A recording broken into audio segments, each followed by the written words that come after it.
Well, welcome to Restoring Home, where we talk about marriage, parenting, and faith. And today's topic, we're going to discuss good reads for little ones. We're going to talk about reading books to our kids and how important that is, how powerful that is. And we're going to give you some great suggestions on books that we have read and that we know of that are really wonderful, both for little ones as well as for adolescents. Reading is a wonderful gift that we have, and to read with our kids and read to our kids does a whole lot between us and for them. And so my guest today is my wife Donna, who was the reader in our home and homeschool our 5 kids. And during those years, you must have read I have no idea. 50 feet high stack of books. You read so many books to the kids, and they loved them. It was tens of thousands of pages, I guess, you read over the years. And so, Donna, you have just people don't know you, but you have a special education degree that you were pursuing when I met you. So you have some education and background in that area of education.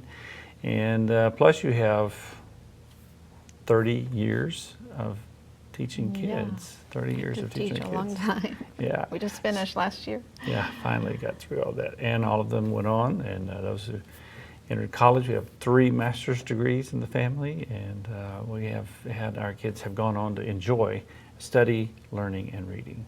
And that was my goal, that they would love learning and know how to learn. Yeah, That was what I wanted. Mission accomplished on that. So today I'd like you to talk a little bit about, share some of the story, and we're going to share some stories. We have some books here, so we're going to share a few of the stories. But first of all, just talk some about your childhood, education, reading, whatever your background was, and how you moved into and what you did with our kids for reading. Well, I mean, really, I didn't think much about books at all. I remember in 4th grade, we had to get a book from the library and read it. I think that was when I read Across 5 Aprils. It was from the Civil War. It's kind of interesting to me. And then I think the next book I got out was Christie, that impacted my whole life. I mean, I ended up going to Appalachia on a service project when I was in high school twice, 2 summers. And Christie is a story of a school teacher A young who girl went to Appalachia. who went when she was 18 or 19 to Appalachia. She was from Asheville, North Carolina, and went up into the more remote mountains. And they've made a TV series from it. It was just, I loved it. I loved it so much. I was just amazed. And then you went in high school to Appalachia. I went in high school. And really, I ended up on the mission field. And so, I don't know, I just feel like that book really set a tone for my life. Yeah. At that time, I wasn't even following God, but it went deep. Yeah, stories are powerful. They really are. Yeah. But in college, I was in a class called Children's Literature, and the teacher, she was an amazing teacher, but she had everybody go around first day and tell a story, a book that their parents had read to them that was special to them. I was listening and I was enjoying it so much because I was like, oh, I've never read that book. That sounds so sweet. I want to read that book. And it was getting closer to me, and I was like, did my mom read to me? I don't know. I don't think so. And then I thought, Green Eggs and Ham. I know that book. That was the only thing I could think of, and I do think we had that book in our house. So it made me realize, wow, that is a missing piece, and I want to make sure that I read to my kids, to our kids. And so that just became really important. And of course, then I started learning about homeschooling, and Charlotte Mason is a name that comes up. Her name, she's from the 1800s, late 1800s in England, and she was an educator and really very innovative. Her idea was, let your teaching spring from living books that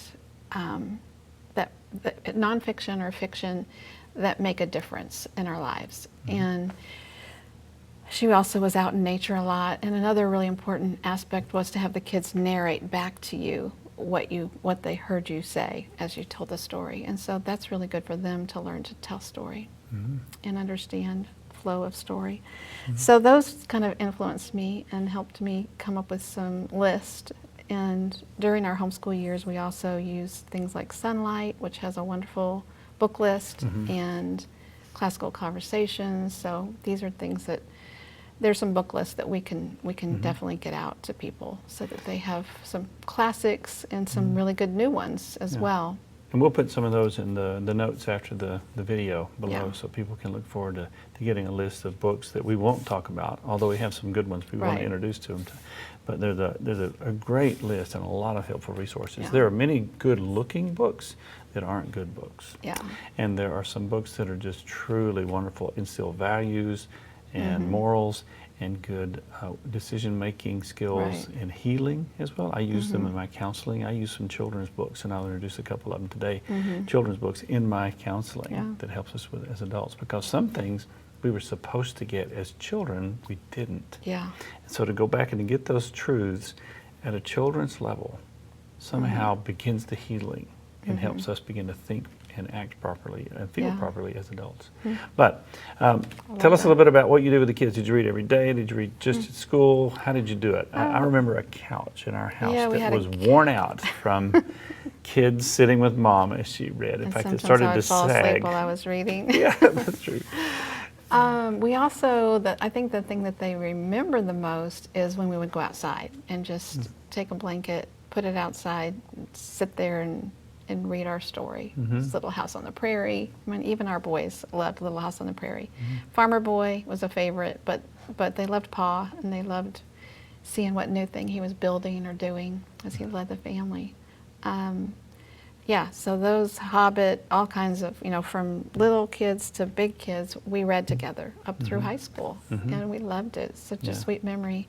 And when the kids think about homeschooling, that's the part they love. The reading, yeah. Not math necessarily, but they got their math done too. But they love the reading the stories together. Yeah. And you can have kids of all ages, even if it's a little bit hard for a younger kid.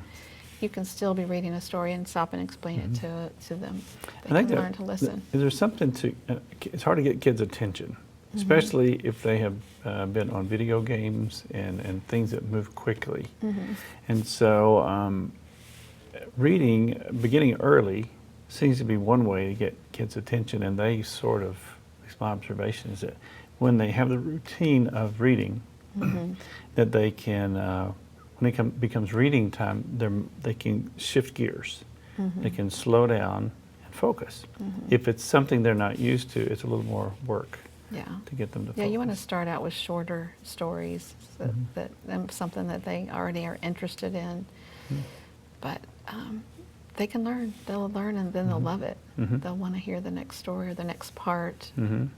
There's a book you've got here you can show people. It's called You Are Special by Max Yeah. Lucado. I love this book. I use it in my counseling, actually, It's a bigger precious. version of it. But this has Yeah. got thick cardboard pages, so it's for little ones or smaller ones to handle. Yeah. Great illustrations, very important. And the story is I wanna- amazing. Yeah, tell It us is about sweet. the story. So basically, Eli is a wood carver, and there's a little wooden character called Punchinello, and he's not so perfect like the other people in the community. And Punchinello is sad because he has all these dots on himself. I don't know where I'm supposed to be showing you or who. You can show up to this camera over here, maybe. And in this little Wemmicksville, I think it's called, they have dots and stars, which they just decided on their own that they would give out to one another. And of course, a star meant you did good. A dot was, oh, you didn't look so good, or you said the wrong thing. So people get stars and dots. But Lucia doesn't have any sticking to her. And Punchinello is like, how come you don't have any stars and dots? And she said, oh, that's because I go visit Eli, the wood carver. And so she says, go talk to him, and then you'll understand. So he goes and talks to Eli, and I love this part. It says,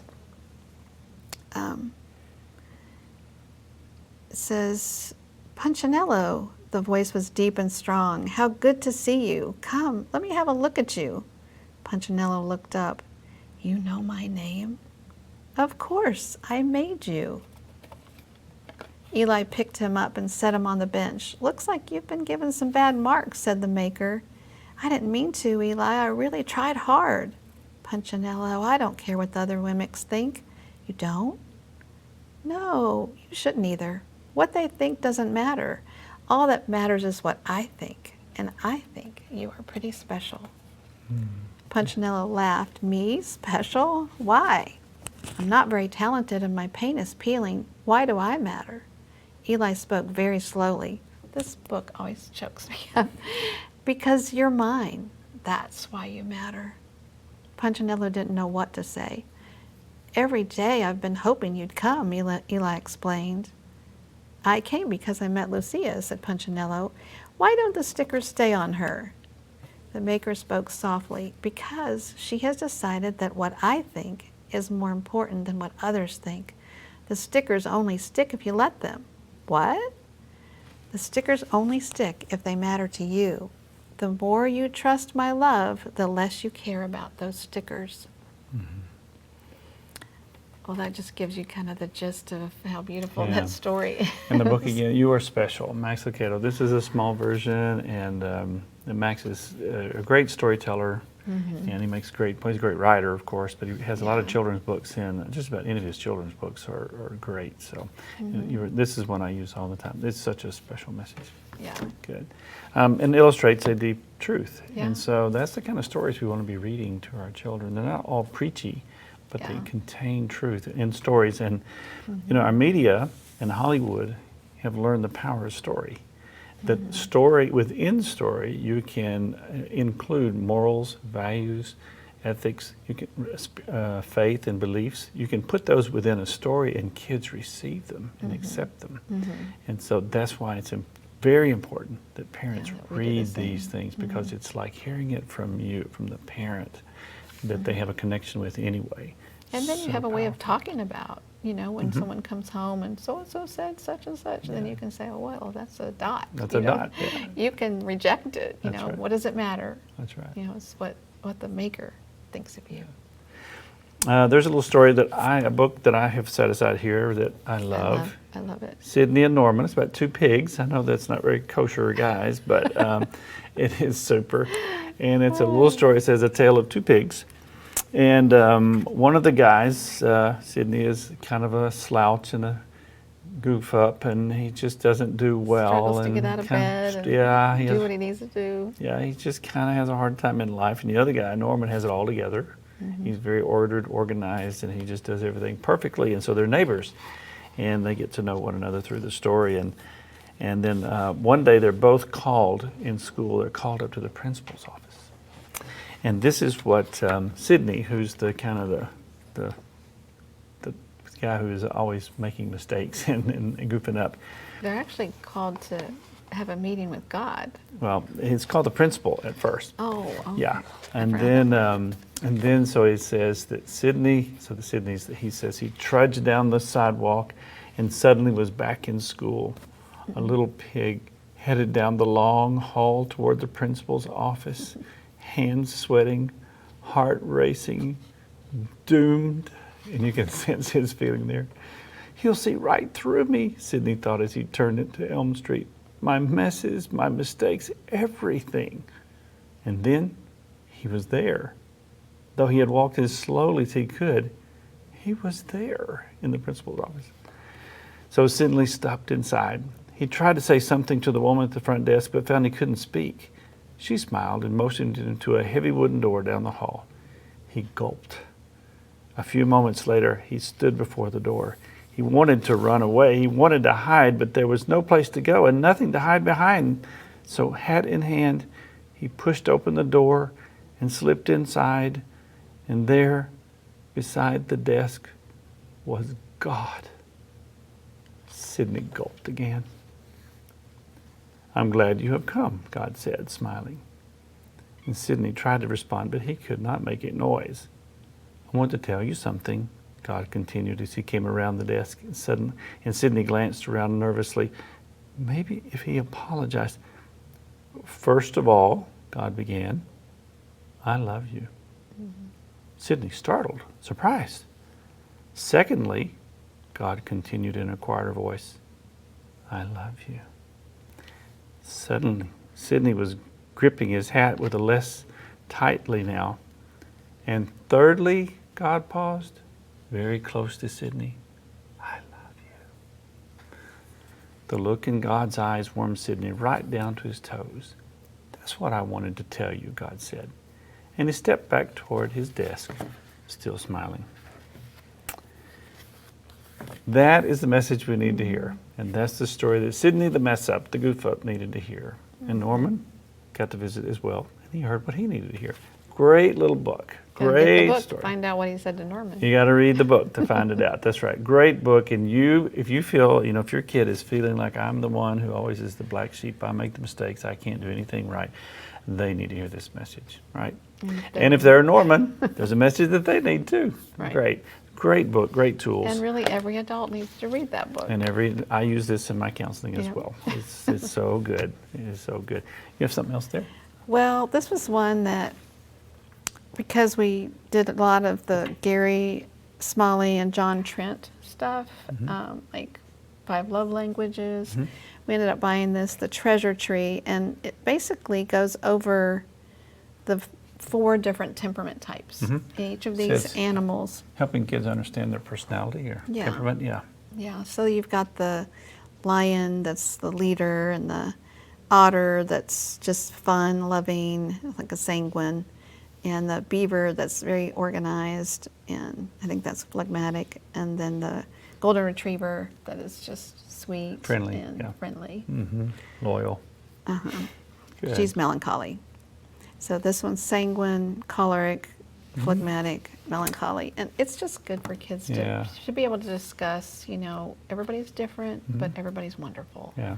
And God made you that way, and that's basically what the And kids need those story is. those ways to identify who they are, so they don't think that that is better or that is worse, but they understand we all have these great gifts that we have, and we should celebrate them all. Again, great stories to illustrate great points. This is a book that was Rosella Groves introduced me to this book not too long ago. It's called Seeds and Trees, and I love this book because a lot of the counseling that I do is centered around what I call the core story. It's finding the lies in our background that shape us. It's the misunderstandings about ourselves and others and about God sometimes that shape us as adults, and they become toxic because they're wrong and they need to be corrected with the truth. And this book about Seeds and Trees is that information. It is wonderful. And if kids read this, or it's read to them, and they understand these principles when they're young, it will avoid a pile of grief down the road. And I love the way he concludes it when he finishes, because it's again based in seeds of ideas and thoughts that were planted in this person, the character in the book, and how another character comes along and begins to uncover or dig out those old roots, those old seeds of belief, and replace them with new seeds of truth and goodness. And so the author's tagline at the end is, "Be careful what you water, for it will surely grow." And such wisdom in that we have to be careful what we believe and what we're taught, because it's going to take root and it's going to grow. So Seeds and Trees by Brandon Walden. Wonderful, helpful tool right there. And well illustrated. I don't know if we can see from far away, but just great illustrations are really important. And there's not a lot of text in some of these books, and so it's great for certain ages to be able to stick with it pretty quickly. But then there's other age groups, and some are entertained for a while with these stories, but then later on there's a need for more. And so we're going to have a fuller list in the section after this for people. But I like biography. At a certain point. And so the way to begin that kind of lightly, here's a book, Hero Tales by David and Nita Jackson. And it's little short stories of true stories from Christian heroes. So it's little short biographical stories that are just a few pages long that introduce people like Amy Carmichael and George Mueller and Hudson Taylor and some of these characters. But they're little short versions, so they can be read in just a few minutes of time. Not a lot of illustration in them, mainly text, but the story is great. So it's for a little bit older kiddos. And there's another one that's... My kids love those because it's a real engaging story. And they're wonderful. They're well written. And they're true. So our kids begin to get some new heroes. I mean, it's okay to have Superman and Captain America and the Hulk as your hero, but they need these heroes because these are the true champions of life and their decisions they made, and kids will model those. I mean, you just watch a boy, just watch the Hulk throw things around, and you see if he's not jumping around the house trying to break stuff before long because he thinks he's the Hulk. There's another book I thought of called From Jerusalem to Irian Jaya. It's thicker, but it's a whole series of like anywhere from 2-column to a page long stories of the move of Christians from Jerusalem all the way to Irian Jaya, of mission work and of outreach all the way through there. And it's the stories that are tremendous. And they're really short, but you can read those just every night or two. Read some of those. Do you have some biographies that you want to mention? Well, I was trying to remember some of the books that we read that we love so much. These aren't biographies, but we love the Wing Feather series. That's kind of more new. That's Andrew Peterson. Yeah. And that's kind of more fantasy, but like Lion, the Witch, and the Wardrobe and Hobbit. Which those are good reads stories, too. yeah. The Wing Feather series, great. Because we had so many boys, I read things like Little Men and Farmer Boy instead of, well, we did end up reading all of the Little House books, but we never did read Little Women. Hannah did. So I can't remember all of them. There was one that we've read over and over, Mara, Daughter of the Nile. It's from Egypt, and it's historical fiction. I even read it twice myself. We love historical fiction. That was our best way of learning history. I was thinking about a few of the biographies that I have encouraged young people to read, teenagers to read. One is To the Golden Shore. It's about Adoniram Judson. That one. It's a very thick one, that's right. But a good read, and it's about the first Americans to leave America and go as missionaries to another country. They went to Burma. And America was initially, it was the mission point, and others came here to evangelize. But then the first American missionaries, story about them going out, and they were 16 to I think 21 years old. Wow. And they left on a boat and left their families forever, to not expecting to return. It'd be so hard. And it's the boat ride, it's the difficult journey, it's a true story from their journal entries. It's called To the Golden Shore, Adoniram Judson. It's amazing. What's that one about the guy, Bruchko? Bruchko, That's a good Bruchko, Bruchko, about Yeah. Bruce Olson, who went to Colombia as a missionary, a teenager as well. And all that happened to him when he got there, and his mission board that was supposed to receive him didn't know he was on his way. And they didn't accept him, and they left him, they kicked him out. And he's stuck down in Colombia, and what's he going to do? It's the story of Bruce. True story from the 1960s, and boys love this Yeah, story. it's very good. Boys love it. It's Yeah. jungle, I it's loved it. adventure, it's exciting, and it's faith. And then there's Hudson Taylor, who at 16 decided that he would be a medical doctor in order to be a missionary in China. And it's his story. We like the missionary stories. Yeah, we but do. I think everybody will like them. Yeah. They're There's really stories there's so many. We'll list a lot of them in our minutes Yeah. there, in our notes after this. So there are so many things. Is there a message that you would like to give to parents? Maybe some feedback from our kids, or some message that you just say, this is, when it comes to reading to your children, I want you to know this, or here's what I would have to say. It takes time, but it's worth it. Invest that time with them, sitting with them, just like the storytelling that we were talking about with Talon, just the last video cast. It's so sweet to have your kids just right up there next to you, looking at a book or telling a story, and you're making memories. We were just learning from Tim that there's this book, Enchanted Hour. It talks about the studies that have been done to show how a child's brain is just all lit up when they're actually sitting with the parent. And that book is called Enchanted Hour, The Miraculous Power of Reading Aloud in the Age of Distraction. And I think that's why it's so important more than ever that we be reading with our children and spending that time. So do it. It's powerful. It's worth it. So I encourage, we want to encourage all of you to begin reading to your children. There are great books out there. And I want to tell you this as well. There's a way to read the scriptures to your kids that you can make it come alive. And it's your enthusiasm in reading those stories to them that really light their brain up. Like you said, if something happens when a parent is reading to a child. And so read scripture to them. Read the stories there. Read these stories full of good morals and teaching and education. And you enrich your child. You prepare them. Otherwise, if you put them in front of a TV, and you turn them over to the video games, and you turn their minds over to Frozen and Walt Disney and all of these things, then Disney has an agenda. And these other people who are writing and doing these other productions, they have agendas. And you just want to make sure that the agenda there is the one that you have. And I really believe that parents have the better thing in mind for their children and the better agenda. And actually, you have the chance to shape them yourself in a more powerful way than any of these externals do. So start early, read to them often, read exciting and good things, talk about them afterwards, and see if that doesn't enrich your relationship and prepare your children for life. It gives them tools to work with. So God bless all of you. Check out in the comments below. There's going to be some material there for you, a reading list of options for you to consider.